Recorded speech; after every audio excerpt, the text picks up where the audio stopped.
football, isn't it? I know you love your football, and Yeah. a big part of your journey in hairdressing, and what's really stood out is the amount of footballers that you've worked on. So was that quite an obvious thing for you? So you thought, right, I'm going into hairdressing, but I've got this passion for football. Could I really take this sort of passion and head that towards maybe doing footballer's hair? But it's the one thing I absolutely love about our industry. It's like, no matter what your secondary passion is, you can actually merge it with hair and beauty. There's no doubt about if you're into movies, you can go and work on a set. If you're into football, for example, you could be the hairdresser. There's so many options within hairdressing that filters through to everything else. And my granddad was a footballer in the 1960s for Burnley and Leeds and Blackburn.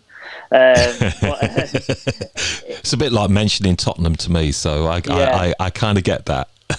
Well, he was a mad football fan, and he introduced me to the world of football. And he didn't have any sons; he only had daughters. So I was the first male. So I was meant to be taking that role of the next footballing generation. So obviously I couldn't physically do that, and no one ever made me feel guilty or any less of a person for doing that. But it was naturally what I was wanting to do. So I basically thought, if I can't play football, I want to be involved in football. And that was basically the start of why I wanted to do footballer's hair. Was it really? And I've kind of gone, and sorry, Son, because I was going to go in a slightly different start to this, but this is how it always goes with the podcast. Yeah. But I love that. So, because I love football too, I manage a under-16s football team, not because I'm a great footballer, but because I was a dad 9 years ago, put my hand up and said, look, I like it. So I love football, and I think I have a fascination to that. And I get what you're saying. It's almost, there's probably some of our audience that are listening to this and probably thinking, look, how can I take a passion and really adapt that to what I love? And you've done that with footballers. But I think the thing is, I've seen you you've worked with the England FA, the England team.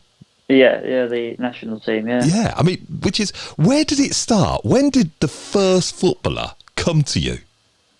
Well, I've been so lucky, mate. I'm the luckiest hairdresser in the world, and I say this whenever I do any interviews or stage work or anything. I am the luckiest hairdresser in the world, because it just kind of, I have an end goal, and if I can give anyone any advice, have your end goal, because if you can see it in the distance, you're naturally going to be drawn on that path. You might not get to the end, but you'll be on the same path. And I had a few footballers that were sort of like under 18s for the team, and I don't want your listeners that aren't into football to sort of not be interested in this topic, because it could be anything. It doesn't have to be football related. I was going to jump in exactly there, Simon, because you could take this for any area that you're interested in, whether it's football, Love Island, it doesn't matter. Exactly, yeah. And if it's social influencers or if it's thingy, find the nearest social influencer in your town, the one that's doing big things in your town that might have 5,000 followers.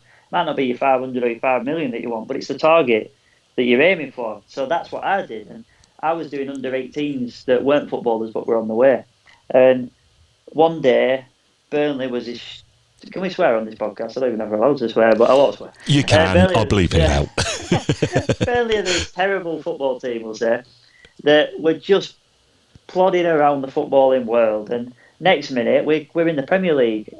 And when we get into the Premier League, I'm suddenly a hairdresser for under 18s that are now going on loan to League Two.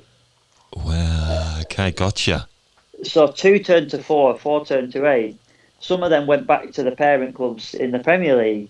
So now all of a sudden I've got these kids like Danny Ings, who was in, if your listeners don't know. I'm just going to stop you listeners there, stop you there, Simon. Yeah, just for Danny Ings may not mean nothing to you, but if you know football, he's a well-known, played for Liverpool, went from Burnley to Liverpool.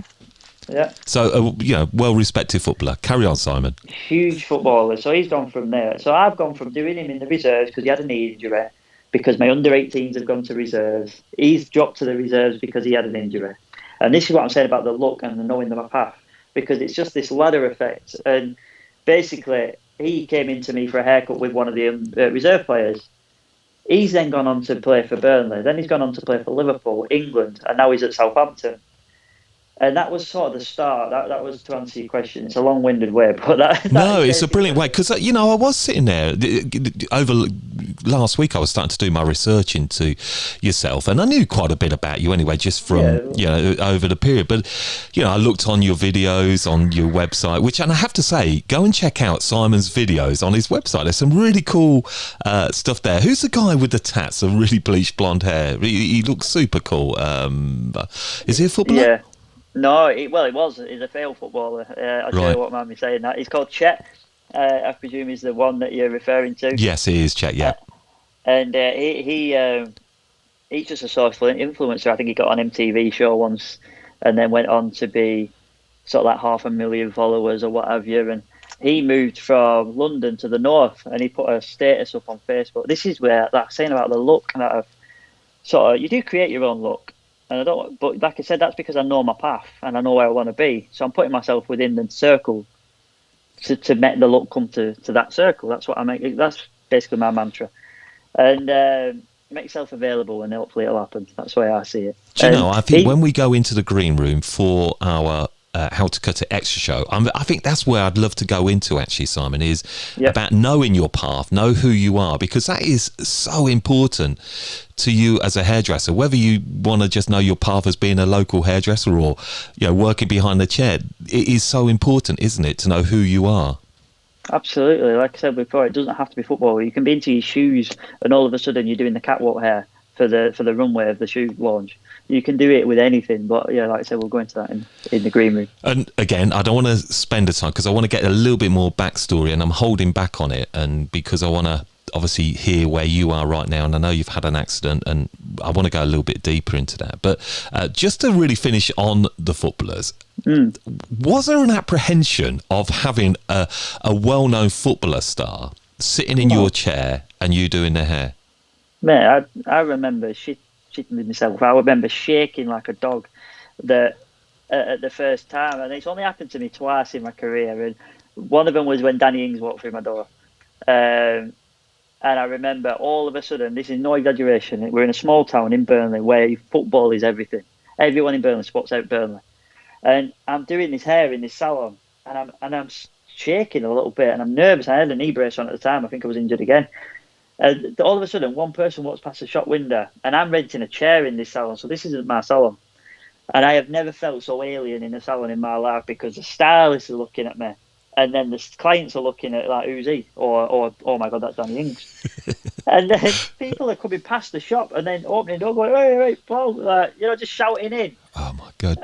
And like I said, that he's then gone to play for England. And I want to give a special shout out to a player called Tom Heaton, who again people won't know, but the stuff is a massive keeper and an unbelievable person. If you ever want to interview anybody that's not in the hair world, but just about mindset and how sort of focused he is the main man for me. He is like a guru of being a target driven man. Right. And, okay. He played for England cap as well, Tom Heaton? He went to England, so he went to France in the Euros. Now it was my birthday, so I basically agree with the missus that, listen, I want to go and watch an England game, and I know someone who's playing for England, so I'll probably be able to get tickets. So in that month I'm going to go away. And she's like, yeah, that's fine, in France. It was my 30th. And then I get a phone call off Tom saying, hiya mate, me and a few of the lads need an haircut. We just wondered if you were in France still for your birthday. But absolutely, mate, with my rucksack on, in Burnley, trying to book a flight while on the phone to him. I'm like, yeah, no worries, mate, I'm there tomorrow anyway. Pretending I was already there, and I wasn't. I was on crutches and limping through Charles de Gaulle Airport 12 hours later. Oh, I love it. I just, those are the things that you just can't imagine. I know, I've got to be honest, I asked you as well about being a little bit apprehensive, when you do somebody that's, that you kind of see as a celebrity in your eyes. And, if you love football, footballers can be celebrities, and they can be to me. And I'm sure some people will find, celebrity Z folk, heroes of theirs. But I know when and I had a football manager once who I cut his hair. It was only the local team where we were, which was Northampton. And I just remember feeling really quite uptight, because it's just, I don't know, when you've got somebody quite well known in front of you, that can be quite a defining moment for your career, because that one person could then bring in another person, and I think where I'm going with this and doing footballers or whoever they may be, celebrities, can be really, it can really give a big impact for your business because people start to hear that so-and-so comes to your shop and you do their hair. Oh, huge influence. And I'll skirt over it quickly, but like I said, that phone call to get me to France. So I've gone with my best friend because he had to help me carry my bags. I was injured again at the time, which is people won't be shocked to hear anymore. And I've gone to France. And then 2 years later, I'm in Russia. And I'm not just in Russia, I'm doing Gareth Southgate's hair, who was the man of the year. And I am, that was the second time, I said to you, didn't I? There was only a couple of times I've done it. That was the second time I was trembling in a room full of footballers, and I'm talking the top boys. Harry Kane was sat next to me within like my screen to you away from me. See, look, two football blokes here. That to me is big time for me. I have to say, Simon, you know that is major. Well, this is it, and I'm quitting the hair, and I'm trembling, mate. And I usually start my haircuts at the front. Anyone who's been to see me will know that.